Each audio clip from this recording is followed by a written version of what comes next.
Afghanistan, Albania, Algeria, Andorra, Angola, Antigua, Barbuda, Argentina, Armenia, Australia, Austria, Azerbaijan, Bahamas, Bahrain, Bangladesh, Barbados, Belarus, Belgium, Belize, Benin, Bhutan, Bolivia, Bosnia, Herzegovina, Botswana, Brazil, Brunei, Bulgaria, Burkina Faso, Burundi. छोटी बच्ची थी 8 से 9 साल की। She came and she lost her leg in an accident. जब हमारे पास last option होती है सर्जन के पास, जब लिम्ब को बचाया नहीं जा सकता और मज़ीद कटने से बचाने के लिए ये सर्जरी की जाती है। नाज़रीन, हमारे इर्द ऐसी बहुत सारी ख़वातीन मौजूद हैं जो कि डिफरेंट फील्ड ऑफ लाइफ में बहुत रिमार्केबल काम कर रही हैं। आज मेरे स्टूडियोज़ में भी एक ऐसी ही पर्सनालिटी मौजूद हैं जो कि lecturer of orthotics and prosthetic at King Edward medical college हैं, डॉक्टर सुंबल आरिफ।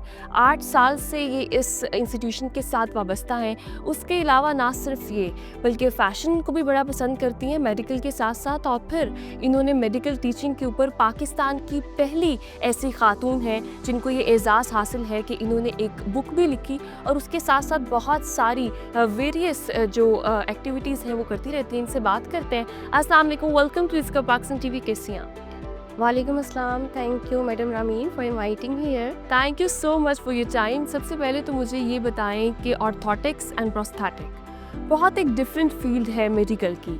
यूजुअली हम देखते हैं कि फ़ीमेल्स ज़्यादातर गायनी स्टडी कर रही होती हैं, डिफरेंट सब्जेक्ट्स दूसरे।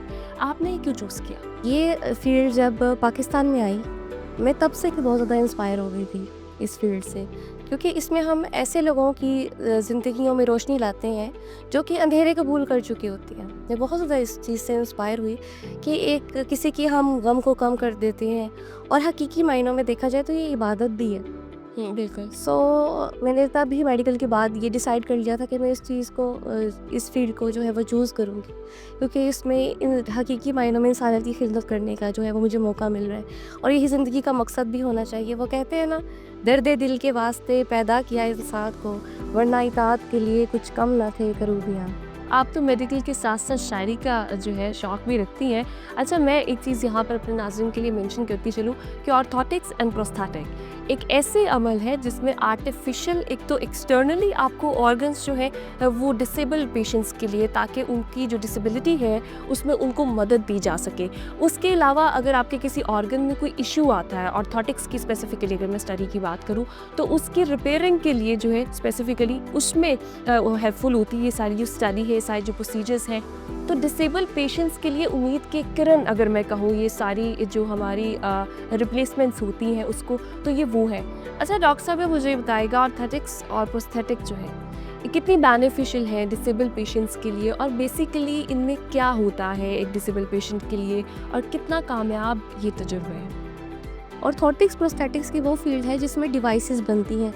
कुछ हेल्पिंग डिवाइसेस होती हैं और कुछ आर्टिफिशियली रिप्लेस करने के लिए होती हैं। जो हेल्पिंग डिवाइसेस हैं वो उनको असिस्टिव डिवाइसेस भी कह सकते हैं, उनको सपोर्टिव डिवाइसेस भी कह सकते हैं। कॉमन कंडीशंस बता देती हैं। ऑर्थोपेडिक रिलेटेड डिफॉर्मिटीज़ हैं, जैसे कि चपटे पाँव, टेढ़े पाँव, गर्दन में नेक एक्सटेंशन कोई इंजरी हो गई है, या रीढ़ की हड्डी के मसाइल आ जाते हैं, या गंठिया की प्रॉब्लम में उंगलियां टेढ़ी मेढ़ी हो जाती हैं, या शोल्डर है, फ्रोजन शोल्डर है, या कोई रिस्ट्रिक्टेड मूवमेंट हो गई है, या फिर फ्रैक्चर के बाद जो कि हीलिंग टाइम होता है प्रॉपर 4 to 6 मंथ्स का, जब हील हो रही होती है हड्डी, तो उसको अलाइन रखने के लिए जो सपोर्टिव डिवाइसेस दी जाती हैं वो भी इसमें आ जाती हैं, और बेशुमार इसमें ऑर्थोटिक डिवाइसेस आ जाती हैं। इसके बरक्स प्रोस्थेटिक्स में वो डिवाइसेस आ जाती हैं जो कि रिप्लेसमेंट के तौर पर यूज़ होती हैं, बिल्कुल आर्टिफिशियल होती हैं वो बिल्कुल, लेकिन वो एक्सटर्नल फिटिंग होती है, उसमें कोई कट प्रोसीजर नहीं होता, कोई सर्जिकल प्रोसीजर नहीं होता।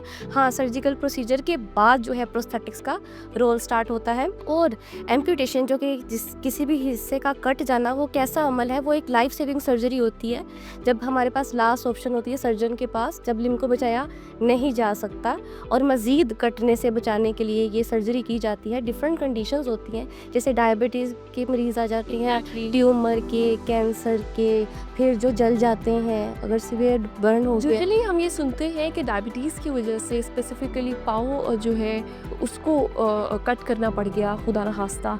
उसके अलावा बहुत सारी चीज़ें, तो उसमें बेसिकली ये रिप्लेसमेंट आती है। बिल्कुल, अगर बहुत ज़्यादा डायबिटिक पेशेंट है और उसने कंट्रोल नहीं किया और अपने फुट की केयर नहीं की, अपने लिम्ब की केयर नहीं की, सफाई का ख्याल नहीं रखा, तो अल्सर्स बन जाते हैं। उनको कहते हैं डायबिटिक अल्सर्स, जिसकी वजह से क्या होता है, वो नर्व डैमेज हो सकती है क्या ब्लड सप्लाई पुअर हो जाती है। जब ब्लड सप्लाई पुअर हो जाएगी तो वो ब्लड सप्लाई जो है वो रनिंग में नहीं आएगी ना, बैक टू द हार्ट नहीं आएगी। तो फिर वो लिम्ब जो है वो ज़ाया हो सकता है, वो काला होना शुरू हो जाएगा। तो उसको बचाने के लिए फिर ये लाइफ सेविंग सर्जरी की जाती है। अच्छा डॉक्टर सुंबल, मुझे ये बताइएगा कि ये जो डिवाइसेस हैं स्पेसिफिकली, क्योंकि ये आउटसाइड बॉडी जो है वो अटैच होती है, तो ये फ्रीक्वेंसी के थ्रू काम करती है या किस तरह से, वर्किंग किस तरह से है इनकी? ये बहुत अच्छा क्वेश्चन है और ये पेशेंट भी हमसे करते हैं कि काम कैसे करेगी। अच्छा, मैं इसमें बताती चलूँ, एक एग्जिस्टिंग टेक्नोलॉजी है और एक न्यू टेक्नोलॉजी है। जैसे कि मैंने आपको पहले ही बताया कि जिस तरह टेक्नोलॉजी आ रही है, न्यू टेक्नोलॉजी हमेशा ओल्ड टेक्नोलॉजी को रिप्लेस करती जा रही है।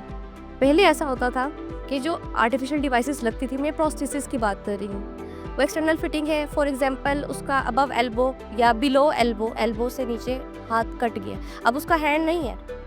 अब क्या करेंगे, सॉकेट बनाया जाएगा, उसके स्टम्प के जो रिमेनिंग पार्ट है, जो एंड वाला पार्ट रह गया है, उसके मुताबिक उसकी शेप का वो फिट कर देंगे। अब वो फिट कैसे होगा? पहले टेक्नोलॉजी ऐसी थी कि ऑपोजिट साइड से स्ट्रैप होती थी, वो ऑपोजिट साइड से उसका ऑपोजिट शोल्डर जो है वो सपोर्ट करता था। शोल्डर की एबडक्शन मूवमेंट होती थी तो वो ओपन हो जाता था हैंड, आर्टिफिशियल हैंड, और जब वो अपनी पोजीशन में दोबारा आता था तो वो हैंड क्लोज हो जाता था। ओपन एंड क्लोज ये हमारी थी ओल्ड टेक्नोलॉजी। लेकिन जो एडवांस टेक्नोलॉजी है इसमें, वो समझ ले आप जैसे रोबोट्स काम करते हैं वैसे आते हैं, लेकिन आर्टिफिशियल इंटेलिजेंस, बिल्कुल, लेकिन उसमें भी कट नहीं लगेगा। ये एक इनोवेशन है।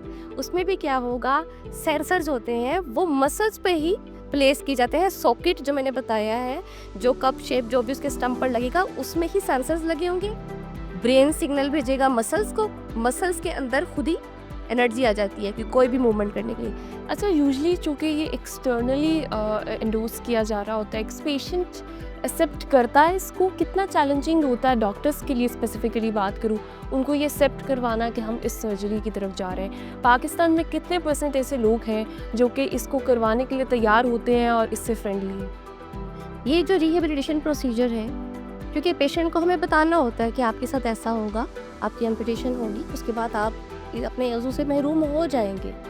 तो पेशेंट तो अगर हम शुरू में स्टार्टिंग में बता देंगे कि आपके साथ ऐसा होगा और इसके बाद हम आपको एक आर्टिफिशियल डिवाइस देंगे ताकि अपनी नॉर्मल ज़िंदगी की तरह वापस आ सके, तो वो एक साइकोलॉजिकली प्रिपेयर हो जाएगा। और यही सबसे बड़ा चैलेंज आता है, बिगेस्ट चैलेंज यही है कि psychological acceptance of that device. हम पूरी दुनिया में देखते हैं, अभी आपने जैसे रिहैब की बात की, तो हम जब इंटरनेशनली देखते हैं तो बहुत ऐसी कंट्रीज़ हैं जहाँ पर अगर आपको कोई इशू आते हैं तो वो रिहैबिलिटेशन सेंटर्स में आपको भेज देते हैं 2 माह के लिए, 3 माह के लिए, जहाँ पे आपकी फिजियोज़ होती हैं, एक साइकेट्रिस्ट मौजूद होता है, तो वो सारा आपका प्रोसेस चल रहा होता है, फिर आपको बिल्कुल प्रॉपर्ली ठीक करके घर भेजते हैं। तो यहाँ पर इस तरह का सिस्टम मौजूद है हमारे पास? बिल्कुल हमारे पास है। डिफरेंट सेंटर्स हैं। लाहौर में अगर देखें तो मेयो हॉस्पिटल की बात करती हूँ, एशिया का बिगेस्ट हॉस्पिटल है। आपकी माशाल्लाह मेडिकल के अंदर आपने एक किताब भी लिखी जो कि 2021 में उसका गालिबन फर्स्ट एडिशन था और अभी सेकंड एडिशन आपने दोबारा लिखा। तो पाकिस्तान में पहली माशाल्लाह आप ये खातून है जिन्होंने इस तरह की बुक जो है वो लिखी जो कि मेडिकल टीचिंग के ऊपर है। ये ख्याल कैसे आया और ये बुक आपकी किस बारे में? टीचिंग प्रोफेशन तो मैंने आपको बताया 2017 से मेरा स्टार्ट हो गया था। उसके बाद हमने देखा कि हमारी यूनिवर्सिटी ने ये इनिशिएटिव लिया फर्स्ट टाइम। पहले ऐसी कोई सर्टिफिकेशंस नहीं हो रही थी। फर्स्ट टाइम ये इनिशिएटिव लिया कि जो मेडिकल के टीचर्स हैं वो डिफरेंट प्रोफेशंस के टीचर्स से बिल्कुल मुख्तलिफ होते हैं, क्योंकि इधर क्लिनिकल एक्सपीरियंसेस भी शामिल करने होते हैं। तो जब मेरी सर्टिफिकेशंस हुई, मैंने एक्सपीरियंस किया, मैंने फील किया कि कोई ऐसी प्रैक्टिकल गाइड नहीं है, ना स्टूडेंट्स के लिए कोई इफ़ेक्टिव लर्निंग रिसोर्सेज है बहुत ज़्यादा। इंटरनेशनली बुक्स अवेलेबल थी 1-2, लेकिन मैंने उसमें देखा कि वो नेशनल लेवल पर इतना कोई इफ़ेक्टिव नहीं है। कोई इस तरह की किताब नहीं लिखी कि जो स्टूडेंट सेंटर्ड लर्निंग पर बेस्ड हो। पुरानी किताबें हैं लेकिन वो टीचर सेंटर्ड लर्निंग पर बेस्ड है, स्टूडेंट सेंटर्ड लर्निंग पर नहीं थी। तो इसमें मैंने डिफरेंट चैप्टर्स इंक्लूड किए ऐसे जो पहले कभी किसी ने नहीं लिखे थे। This is the second edition of my book title short handbook on medical teaching and learning. इसके फॉरवर्ड हमारे वाइस चांसलर हैं प्रोफेसर डॉक्टर महमूद अयाज। ये अपनी फैकल्टी को हमेशा ग्रो करने के लिए अपॉर्चुनिटीज़ प्रोवाइड करते हैं। Very thankful to him. And of course my university King Edward medical university. हम बात कर रहे थे डॉक्टर सुंबल से कि किस तरह मेडिकल प्रोफेशन से फैशन और फिर वेरियस फील्ड्स हैं उसमें उन्होंने काम किया, एक्सेल भी किया, बहुत सारी अचीवमेंट्स भी हैं। मैं यहाँ पर एक और चीज़ मेंशन करती चलूँ, 195 कंट्रीज़ हैं और सुंबल 195 कंट्रीज़ के कुछ ही मिनट्स में आपको नाम लाइव सुना सकती हैं, तो उनसे सुनते हैं। Afghanistan, Albania, Algeria, Andorra, Angola, Antigua, Barbuda, Argentina, Armenia, Australia, Austria, Azerbaijan, Bahamas, Bahrain, Bangladesh, Barbados, Belarus, Belgium, Belize, Benin, Bhutan, Bolivia, Bosnia, Herzegovina, Botswana, Brazil, Brunei, Bulgaria, Burkina Faso, Burundi, Cabo Verde, Cambodia, Cameroon, Canada, Central African Republic, Chad, Chile, China, Colombia, Comoros, Congo, Costa Rica, Croatia, Cuba, Cyprus, चेकिया, Democratic Republic of the Congo, Denmark, Djibouti, Dominica, Dominican Republic, Ecuador, Egypt, El Salvador, Eritrea, Estonia, Ethiopia, Equatorial Guinea, Eswatini, Fiji, Finland, France, Gabon, Gambia, Georgia, Germany, Ghana, Greece, Trinidad, Guatemala, Guinea, Guinea Bissau, Guyana, Haiti, Honduras, Hungary, Iceland, India, Indonesia, Iran, Iraq, Ireland, Italy, Ivory Coast, Jamaica, Japan, Jordan, Kazakhstan, Kenya, Kuwait, Kiribati, Kyrgyzstan, Laos, Lesotho, liberal, Liechtenstein, Latvia, Libya, Liberia, Lithuania, Luxembourg, Madagascar, Malawi, Malaysia, Maldives, Mali, Malta, Marshall Islands, Mauritania, Mauritius, Mexico, Micronesia, Moldova, Monaco, Mongolia, Montenegro, Morocco, Mozambique, Myanmar, Namibia, Nepal, New Zealand, Nicaragua, Niger, Nigeria, North Korea, North Macedonia, Norway,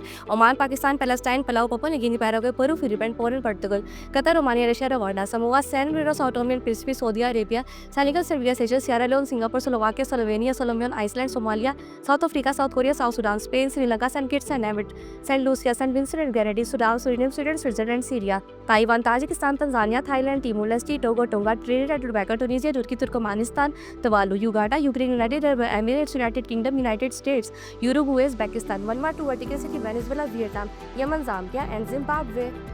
क्या बात है जनाब, ज़बरदस्त। वो जब आप कहते हैं ना कि ब्यूटी विद ब्रेन, कोई स्टॉप नहीं था and it was just like this. तो ये कैसे याद किया आपने, कितना टाइम लगा वैसे आपको? ये इट वाज ना, टू बी ऑनेस्ट, ये एक फन चैलेंज था और ये मेरा क्या कह सकते हैं पर्सनल जो है अचीवमेंट बन गई है। इसी तरह मुझे स्कूलिंग से ही ऐसे चीज़ें याद करने का शौक़ था। अल्लाह ताला के नाम भी मैंने इसीलिए याद किए और डिफरेंट है कि जो बोन्स के नेम है, मसल्स के नेम है, वो भी मुझे इसी रवानी के साथ आते हैं। मेडिकल में लाई सी बात है, दैट्स वेरी टफ। बहुत सारे मेडिकल स्टूडेंट्स को जो है बड़ा इशू हो रहा होता है बोन्स याद करते हुए, बड़ा टफ नाम होते हैं और फिर उसको लेकर चलना। तो माशाल्लाह इट्स एक्चुअली एन अचीवमेंट और इस तरह की लर्निंग होना भी ब्लेसिंग है अल्लाह ताला की। मुझे ये बताएगा, इसके साथ साथ हमारे पास लैंग्वेजेस जो है वो भी इनको वेरियस आती हैं। चाइनीज़ लैंग्वेज पे ख़ासा अबूर रखती हैं, तो चाइनीज़ में आप हमें क्या कहेंगी? फिर थोड़ा इंट्रोडक्शन अपना कर लेती हूँ। वादमिंग ज़ी जाओ सानबू, वा शीर लाओ शीर, वो चू जाए लाहौर, वा शीर पाँच सितान रन, वा शी ख्वान शीर शेंगफन, वा ये शी ख्वान छांगा, वा शी ख्वान शीर खाफे शेशनी टाइटियन। नाइस जनाब, नाइस। अच्छा सुंबल, मुझे ये बताइएगा, हम मेडिकल प्रोफेशन के हवाले से स्पेसिफिकली बात कर रहे हैं, तो पेशेंट्स को ट्रीट करते हुए आपके पर्सनल एक्सपीरियंस क्या है? क्या उनका रवैया होता है? दूसरा ये कि कोई मेमोरी आपकी हमारे साथ शेयर है? पर्सनल एक्सपीरियंस मेरा ऐसा है कि पेशेंट की जो फैमिली होती है, मैं सबसे ज़्यादा उनको फोकस में रखती हूँ, क्योंकि जो फैमिली है उनकी awareness is directly link with the rehabilitation success. और एक केस शेयर करती हूँ। छोटी बच्ची थी 8 से 9 साल की। She came and she lost her leg in an accident. जब फर्स्ट टाइम उसका फिटिंग होनी थी, फर्स्ट ट्राई थी उसकी प्रोस्थेसिस की, उसको जब पहनाई, अभी वो उसने उस पर वज़न भी नहीं डाला था, चलना स्टार्ट भी नहीं किया था। She looked at her father and said, Baba I can run again. She didn't say that I can walk again, she said I can run again Baba. her father was started crying and literally I was crying too। तब मैंने realise किया कि ये अपने आप से ही मैंने कहा कि सुंबल, ये तुम सिर्फ एक प्रोफेशन में नहीं हो इंक्लूजन, बल्कि तुम एक ऐसी फील्ड में हो जहाँ तुम किसी को एक नई ज़िंदगी जीने का एक मकसद दे रही हो, वापस जैसे उनकी ज़िंदगी ही वापस लौट आई हो। नॉर्मल लाइफ में आप उनको वापस ले आते हैं ना, आप जिस तरह से भी आपने ये मेंशन किया। मुझे ये बताइएगा कि जब हम एक्सपेंस की बात करते हैं, चूँकि टेक्नोलॉजी बहुत जदीद इसमें इस्तेमाल होती है और एक ख़ासा एक्सपेंसिव ट्रीटमेंट है, तो एक आम आदमी के लिए तो ट्रीट करवाना बहुत मुश्किल है, तो क्या ऐसे कोई एनजीओज़ हैं जो स्पेसिफिकली इसके लिए काम कर रही हैं? दूसरा ये कि क्या एक्सपेंस है इसका, इफ़ यू कैन शेयर? जैसा कि आपने देखना है, कोई भी न्यू टेक्नोलॉजी किसी भी फील्ड में आ जाए वो ओल्ड टेक्नोलॉजी को रिप्लेस कर लेती है। सिमिलरली इन दिस फील्ड जो टेक्नोलॉजी आ चुकी है इसमें 3D स्कैनिंग, प्रिंटिंग, सी लाइक प्रोसेसेस, बायोनिक प्रोसेसेस, इसमें डिफरेंट मटेरियल्स लेकिन एडवांस मटेरियल यूज़ किया जाता है। यूजुअली इस तरह के ट्रीटमेंट्स का कितना है? ये डिपेंड करता है ऑर्थोसिस है कि प्रोस्थेसिस है, और प्रोस्थेसिस में भी लोअर लिम्ब है या अपर लिम्ब है, तो ये मटेरियल पे डिपेंड है। From and like in lakhs है, अबव 5 lakhs। प्रोस्थेटिक्स में जब एक्सटर्नल एक ऑर्गन आपने लगा दिया तो उसके बाद क्या एहतियात होती है, और फिर किस तरह से, कितना टाइम लगता है उसको हील करने में पेशेंट को? ये जो भी डिवाइसेस होती हैं इनकी मेंटेनेंस बहुत ज़रूरी है, क्योंकि इसमें देखिए आर्टिफिशियल जॉइंट्स लगाए हैं, और आर्टिफिशियल डिवाइसेस जो है उनके जो जॉइंट्स हैं अगर ख़राब हो जाते हैं उनको एड्रेस करना बहुत ज़रूरी है वर्कशॉप में। जो भी इन्फेक्शंस भी तो हो जाती है ना बॉडी? बिल्कुल ऐसा ही, क्योंकि यहाँ का तो टेम्परेचर भी ऐसा है पाकिस्तान का कि इसमें जो स्पेसिफिकली लाहौर कराची वाले एरियाज़ हैं तो गर्मी बहुत होती है, प्रेस्पिरेशन हो जाती है और skin irritation, skin allergic reactions हो सकते हैं, तो ये एड्रेस करना बहुत ज़रूरी है सेंटर्स पर ताकि वो इसको रिप्लेस कर सकें। Thank you so much. और ये बड़ा जिक्र चाहिए होता है कि आप अपनी जो यूनिवर्सिटी है वहाँ से आपने स्टडी भी किया, at the same time it's a very proud moment कि आप वहाँ पे सर्व भी कर रहे हैं, एट द सेम टाइम आप एक बड़ी डिफरेंट फील्ड में प्रैक्टिस भी कर रहे हैं और फिर टीचिंग भी कर रहे हैं, और at such a young age माशाल्लाह you have achieve so much, not only in medical field बल्कि उसके अलावा भी वेरियस डाइवर्स जो इनकी शौक़ है उसको भी साथ साथ लेकर चलती हैं। मेमोरी एक बहुत बड़ी ब्लेसिंग होती है अल्लाह ताला की, लर्निंग में आपको बहुत काम आती है। हमने ड्यूरिंग इंटरव्यू मैंने ऑब्जर्व किया that she has an incredible memory माशाल्लाह से। Good luck to you for your future. अल्लाह ताला आपको इसी तरह से मज़ीद ब्लेसिंग्स भी देता रहे और मज़ीद भी आप इसी तरह एक्सेल करती रहे, और जो लोग हैं उनकी ज़िंदगियाँ इसी तरह से आसान बनाती रहे। इसी के साथ अपने प्रोग्राम का इख्तिताम करती हूँ। अपना बहुत ख्याल रखिएगा। अपनी मेज़बान रामीन महमूद को डिस्कवर एक्सक्लूसिव से दीजिए इजाज़त। अल्लाह ने के बाद।